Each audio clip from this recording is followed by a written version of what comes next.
এই হচ্ছে দীঘার রথযাত্রা। জয় জগন্নাথ। এই হচ্ছে জগন্নাথ দেবের মাসির বাড়ি। জগন্নাথ দেব আগামীকালকে রথে করে এসে কিন্তু এখানেই 7 দিন থাকবেন। জেসিবির মাধ্যমে এই ওপরে উঠে ফুল দিয়ে এখন মন্দির সাজানোর কাজ চলছে।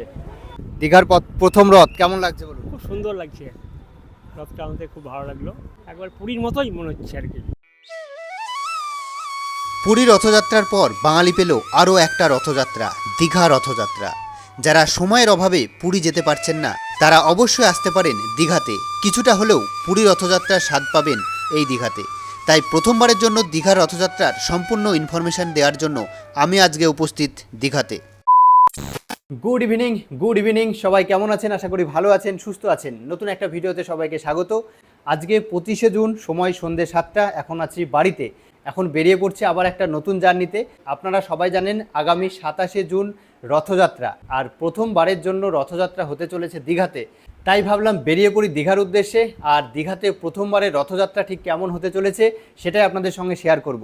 নাজিরপুর থেকে দীঘা যাওয়ার সরাসরি বাস রয়েছে, এসি স্লিপার বাস। সেই বাসে করে আমি চলে যাব দীঘাতে। আর সেখানে আগামীকাল পৌঁছে রথের প্রস্তুতি কি চলছে সেটা দেখাবো। আর তারপরে 27 তারিখের রথযাত্রা কেমন হচ্ছে সেটাও আপনাদের সঙ্গে শেয়ার করব। তো মোটামুটি রেডি হয়ে গেছি, তো চলুন জয় জগন্নাথ বলে বেরিয়ে পড়ি। বাড়ি থেকে বেরিয়ে একটা টোটো ধরে চলে গেলাম নাজিরপুর বাস স্ট্যান্ড। এই হচ্ছে নাজিরপুর বাস স্ট্যান্ড, এসে পৌঁছালাম। টাইম হলো 8টা 8। বাস আসবে মোটামুটি 8টা 20 থেকে 8:30 নাগাদ। কিছুক্ষণ অপেক্ষা করি, তারপরে বাস আসলে বাসে উঠবো। তো আমার দীঘা যাওয়ার বাস ঢুকছে, দি জয় রাইড দীঘা। নাজিরপুর থেকে বাসে উঠে পড়লাম। এবার আপনাদেরকে সিটটা দেখাবো। ডান দিকে রয়েছে 2 সিট আর বাঁ দিকটা রয়েছে সিঙ্গেল সিট। আর ওপরে শোয়ারটাও তাই, ডান দিকে ডবল আর বাঁ দিকে রয়েছে সিঙ্গেল সিট। এই হচ্ছে আমার সিট। এটা সিঙ্গেল সিট বুক করেছি, মানে আমি যেহেতু একাই আছি তাই সিঙ্গেল সিট বুক করেছি। তো আমি আপার সিটে উঠে পড়লাম, মানে স্লিপার সিট যেটা। এখানে কি কি ফিচার্স রয়েছে সেটা আপনাদেরকে একটু দেখিয়ে দিই। তো সিটের পায়ের দিকটায় রয়েছে এখানে একটা ব্যাগ রাখার জায়গা। ছোটোখাটো ব্যাগ থাকলে আপনারা এখানে রাখতে পারবেন। এখানে একটা বোতল হোল্ডার রয়েছে। এই দিকটায় মানে মাথার দিকটায় রয়েছে এখানে একটা মোবাইল হোল্ডার আর চার্জিং সকেট। আর এখানে রয়েছে এসি ভেন্ট, এটা আপনারা চাইলে বন্ধ করতে পারেন বা খুলতে পারেন। আর এইদিকে দিয়েছে একটা বালিশ, আর এখানে রয়েছে একটা ব্ল্যাঙ্কেট। এছাড়াও এদিকে রয়েছে পর্দা। বাইরের দিকে দেখার প্রয়োজন হলে আপনারা এখানে পর্দাটা খুলতে পারেন। ভেতর দিকেও এরকম পর্দা, এই পর্দাটা আপনারা দিয়ে দিতে পারেন। এবার একটু শুয়ে দেখায় আপনাদের লেগ রুমটা কতটা আর কি। আমার পাটা কিন্তু দেখুন এখানে কিন্তু একদম ঠেকে গেছে, কিন্তু অসুবিধা হবে না, ভালোভাবে শোয়া যাবে। এখন একটু নিচে বসলাম। নিচে যে সিট রয়েছে 2x1 সিট বসে যাওয়ার জন্য, সেখানে একটু বসলাম। আর এখানে কি ফিচার্স রয়েছে একটু দেখি। এখানেও মাথার উপর রয়েছে এসি ভেন্ট। এসি আপনারা এখান থেকে অ্যাডজাস্ট করতে পারবেন। সিটের সামনে এরকম একটা বোতল হোল্ডার আর পা রাখার জন্য এরকম একটা জায়গা রয়েছে। নিচেও এখানে পর্দা রয়েছে, ইচ্ছা মতন আপনারা এই পর্দাটা খুলতে পারবেন, আবার লাগিয়ে দিতে পারবেন। আর সিটটা বেশ কমফোর্টেবল, বেশ অনেকটাই চওড়া। পুশব্যাক সিট, একটু দেখিয়ে দিই কতটা পুশব্যাক হয়। বাহ, অনেকটাই পুশব্যাক হচ্ছে। এই বাস করিমপুর থেকে ছেড়ে দীঘা পর্যন্ত যায়। আপনারা চাইলে কিন্তু নাজিরপুর, তেহট্টু, কৃষ্ণনগর, রানাঘাট, চাকদা এই জায়গাগুলো থেকেও এই বাসে বোর্ডিং করতে পারবেন। আর টিকিট বুকিংয়ের ব্যাপারে যদি বলি, আপনারা রেড বাস থেকে বুকিং করতে পারেন, অথবা জয় রাইডের যে ফোন নাম্বার আছে সেখানে ফোন করেও আপনারা বুকিং করতে পারেন। আর ভাড়ার বিষয়ে যদি বলি, আমার ভাড়া পড়েছে 650 টাকা স্লিপার, সিঙ্গেল স্লিপারে। আর নিচে যে সিটিংগুলো রয়েছে এগুলো মোটামুটি 600 টাকা এরকম ভাড়া থাকে।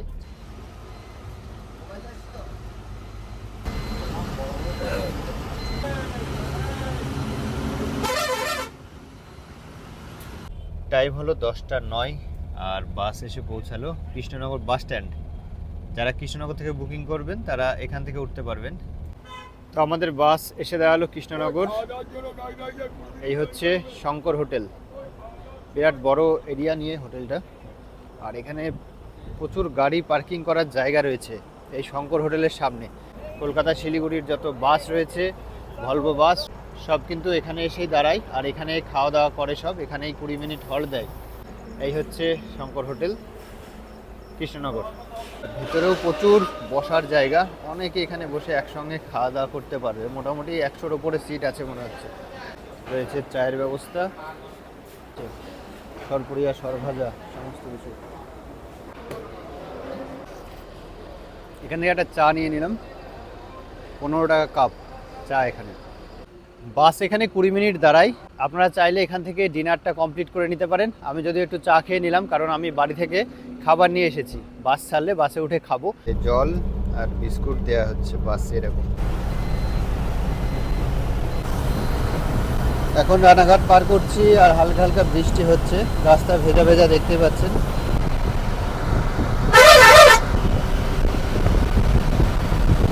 রানাঘাট পার করলো, টাইম আপডেট 11:27।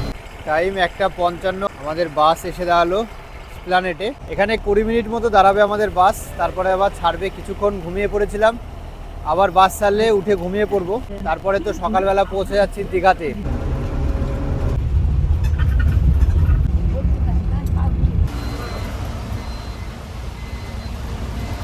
পৌঁছে গেলাম দীঘা, নিউ দীঘা। এসে নামলাম নিউ দীঘা জাহাজবাড়ি ঠিক সামনে। এই হচ্ছে জাহাজবাড়ি, আর এই আমাদের বাস এসে দাঁড়ালো এখানে। তো এখানে নামলাম। হোটেল বুক করা আছে, তো জাহাজবাড়ির ঠিক পেছনের দিকটাতে হোটেল বুক করেছি, হোটেল রিভা। জগন্নাথ মন্দির উদ্বোধন হওয়ার পর থেকে দীঘার হোটেল ভাড়া কিন্তু আকাশ ছোঁয়া। মানে মানুষ এসে হোটেল বুক করতে পারছে না, এত দাম বেড়ে গিয়েছে হঠাৎ করে। তো সেই জন্য আমরা আগে থেকে হোটেল বুক করেছিলাম, অনলাইনে বুক করে নিয়েছি। এখন সেই হোটেলেই যাচ্ছি, হোটেল রিভা। একটু দাম বেশি পড়েছে, হোটেলটা একটু ভালো। অনলাইনে পেলাম 2500 টাকা পার ডে। আমরা 3 জন থাকবো। ঢেউসাগর পার্কের কাছেই এই আমাদের হোটেল, এই যে হোটেল রিভা। হোটেলটা কিন্তু বেশ ভালো। আর এখানে পাশে রয়েছে সুইমিং পুল। তো হচ্ছে হোটেল রিভা রিসেপশন। রিসেপশনটাও কিন্তু খুব সুন্দরভাবে সাজানো, এখানে বসার জায়গা টায়গা রয়েছে। তো এইমাত্র ঢুকলাম হোটেলে, এবার রুমে যাব। রুমে গিয়ে আপনাদের রুমটা দেখাচ্ছি। চলে আসলাম 5th ফ্লোরে। তো হোটেল রিভার 502 নম্বর রুম। এই হচ্ছে রুম। ঢুকেই প্রথমে একটা বেড, বেশ বড় বেড রয়েছে। এখানে 2 জন ভালোভাবে থাকা যায়, তবে আমরা 3 জন থাকবো এখানে। এই বেডে হয়ে যাবে মোটামুটি, বেডটা বড় আছে। আর এদিকে রয়েছে একটা ওয়ার্ড্রপ, আর এদিকে একটা এলইডি টিভি, জলের বোতল দিয়েছে। এদিকে নিচে একটা ডাস্টবিন। এই হচ্ছে রুমের টয়লেট, গিজার রয়েছে, এই কোমোড, বেসিন, আর বেশ বড় সড়ো রয়েছে টয়লেটটা। এখানে একটা সোফা, সোফাতে বসা টসা যাবে। টি টেবিল রয়েছে, বেড সাইড টেবিল। আর এদিকে রয়েছে একটা ব্যালকনি। এই হচ্ছে ব্যালকনি থেকে ভিউ। এখন একটু বৃষ্টি শুরু হয়েছে। আর এদিকে বেশ বড় বড় হোটেল রয়েছে পাশে সব। এদিকটাই রয়েছে ঢেউসাগর পার্ক। আমরা সমুদ্রে যাব এই রাস্তা দিয়ে। সমুদ্র এখান থেকে খুব কাছেই।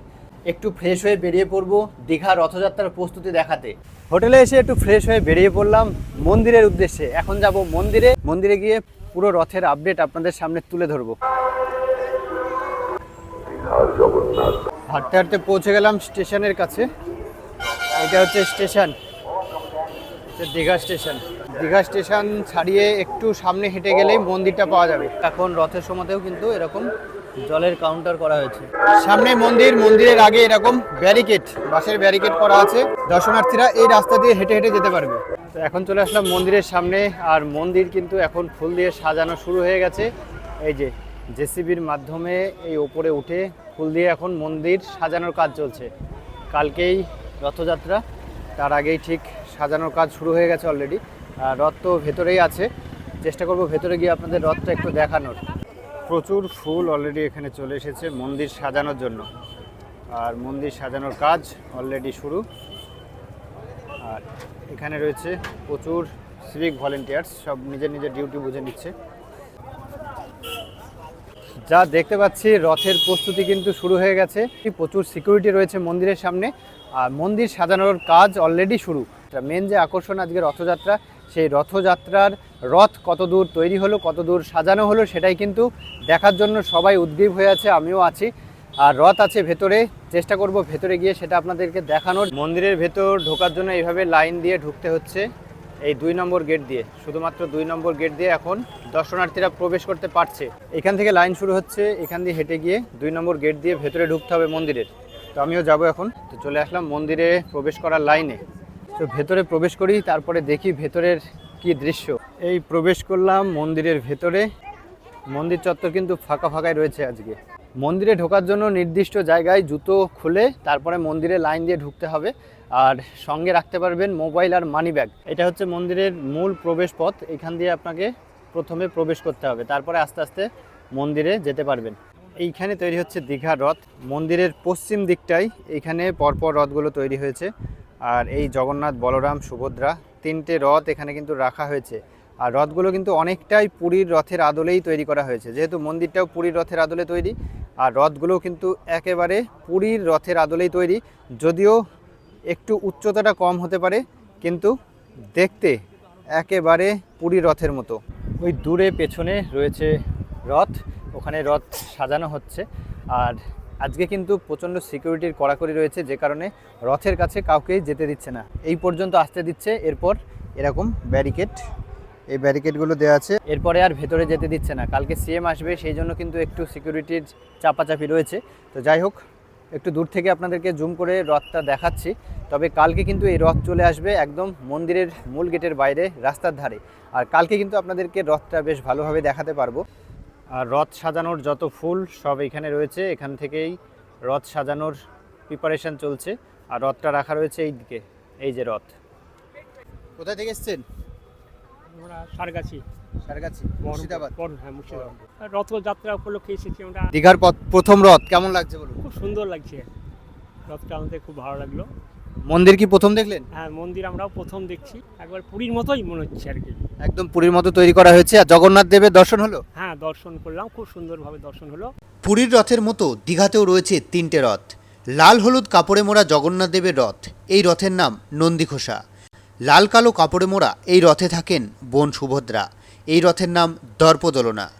লাল সবুজ কাপড়ে মোড়া যে রথটি আপনারা দেখতে পাচ্ছেন সেটি বলরামের রথ, এই রথের নাম তালধ্বজা। যদিও কাছে যেতে পারছি না, কাছে গিয়ে দেখাতে পারলে আরেকটু ভালো লাগতো। এই যে রথ সাজানোর কাজ চলছে, আপনারা দেখতে পাচ্ছেন, আশা করি জুম করে আপনাদের দেখানোর চেষ্টা করছি। আর আগামীকালকে রথের দিন ভালোভাবে আপনাদের এই রথ দেখাবো। আর এই রথ কালকে কিন্তু সম্পূর্ণভাবে সেজে উঠবে। জগন্নাথ মন্দির দেখালাম, তার সঙ্গে রথটাও আপনাদেরকে আজকে দেখিয়ে দিলাম। এবারে যাব মাসির বাড়ি, মানে কালকে রথযাত্রার দিন জগন্নাথ দেব এখান থেকে যাবে মাসির বাড়ি। তো দীঘার মাসির বাড়িটা কোথায় সেটা আপনাদেরকে এখন দেখাবো। তো আমি এখন মাসির বাড়িতে যাব হেঁটে হেঁটে। তো চলুন এখন মাসির বাড়ি যাই। মাসির বাড়ি গিয়ে দেখি সেখানে কি ব্যবস্থা নেওয়া হয়েছে জগন্নাথ দেবের থাকার জন্য। এই হচ্ছে মন্দির, মন্দির থেকে ওল্ড দীঘার দিকে কিছুটা হেঁটে গিয়ে ডান দিকে গেলে মাসির বাড়িটা পাওয়া যাবে। তো এখন সেদিকে হেঁটে হেঁটে যাব। তো চলুন মাসির বাড়ি যাই। এটা হচ্ছে মন্দিরের দিক, মন্দিরের দিক থেকে হেঁটে আসলাম। হেঁটে এসে কিছুটা এসে এদিকে ডান দিক দিয়ে রয়েছে মাসির বাড়ি যাওয়ার রাস্তা। আর এই দিকটা চলে গেল ওল্ড দীঘা রাস্তা। আর এইখানে ডান দিক দিয়ে ঢুকে যাব। এটা হচ্ছে মাসির বাড়ি যাওয়ার রাস্তা। মাসির বাড়ি যাওয়ার এই রাস্তাটা কিন্তু বেশ চওড়া, কারণ এখান দিয়ে রথ যাবে, পরপর 3টে রথ যাবে। আর সামনেই যে জগন্নাথ মন্দিরটা ছিল, পুরনো জগন্নাথ মন্দির, সেটা এখন জগন্নাথ দেবের মাসির বাড়ি। এখানে ফায়ার ব্রিগেডের গাড়ি দিয়ে রাস্তা ধোয়ার কাজ চলছে।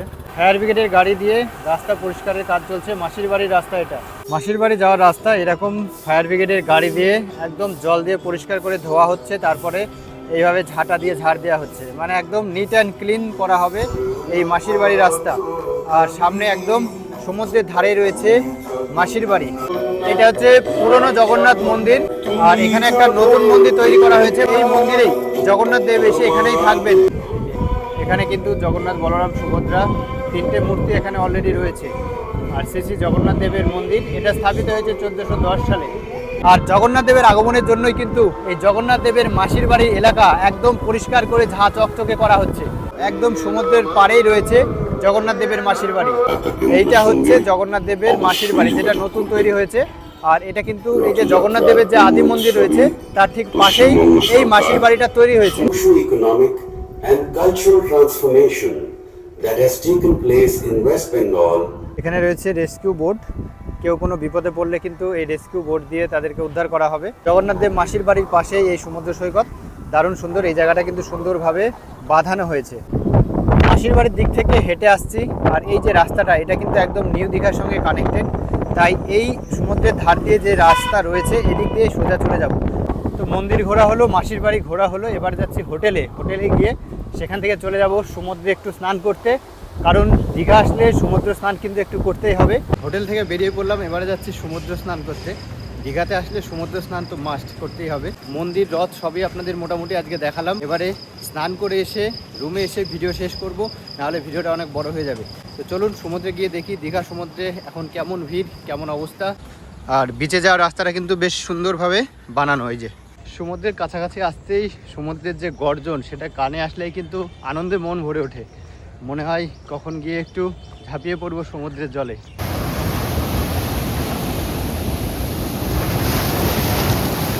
ভাবলাম এসে একটু সমুদ্রে নামবো, তো এত জোয়ার, আর এই জোয়ারের সময় কিন্তু দীঘার সমুদ্রে নামা যায় না।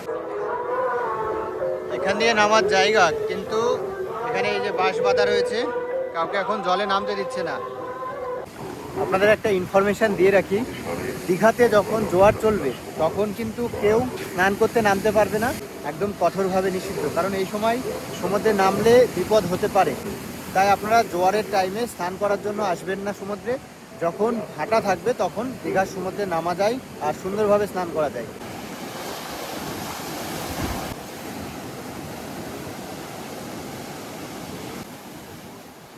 কেমন লাগছে বলুন দীঘা? খুব ভালো লাগছে দীঘা। আর রথে এসে কেমন লাগছে? প্রথমবার রথ আরো বেশি ভালো লাগছে আর কি।